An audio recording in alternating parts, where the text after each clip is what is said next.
Hello বন্ধুরা, আপনারা কেমন আছেন? আশা করি খুব ভালো আছেন আর সুস্থ আছেন। আমিও খুব ভালো আছি।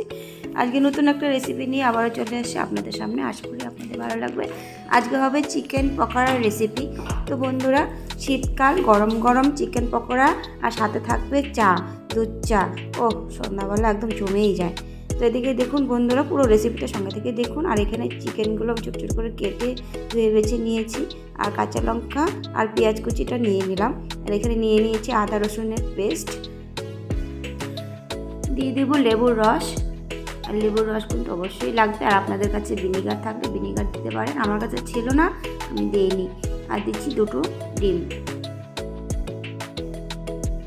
আর দিব নুন। দিয়ে দিব লঙ্কার গুঁড়ো। দিয়ে দিচ্ছি জিরের গুঁড়ো, ধনের গুঁড়ো, সরষের তেল দিয়ে আজিনা মটর দিয়ে দিয়েছি 1 চামচ, ছোটো চামচ দিয়ে। আর দিচ্ছি 3 চামচের মতো বেসন। আমার কাছে কর্নফ্লাওয়ারটা ছিল না, বেসন দিয়েছি। আর আমি চালের গুঁড়োও দিব। চালের গুঁড়ো দিয়ে আর বেসন দিয়ে কিন্তু আমি এটা পকোড়াটা বানাবো, তাতেও কিন্তু খুব ভালো লাগে। আর সুন্দর করে এখন আমি ম্যারিনেট করে নিচ্ছি। ম্যারিনেট করার পরে চালের গুঁড়ো দিব। দিয়ে দিচ্ছি 3 চামচের মতো চালের গুঁড়ো। এটা কিন্তু আমি ঘরেই গুঁড়ো করে নিয়েছি আতপ চালের।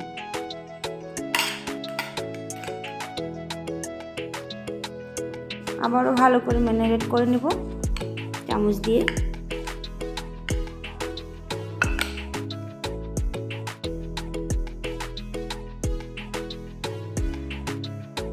দিয়ে দিচ্ছি গোলমরিচের গুঁড়ো। আর গোলমরিচের গুঁড়ো কিন্তু অবশ্যই দিতে হবে।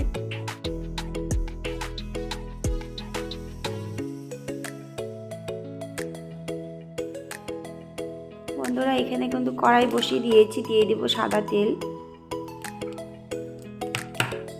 আর এখন কিন্তু 1 চামচের সাহায্যতে দিয়ে দিচ্ছি এক এক করে পকোড়াগুলো।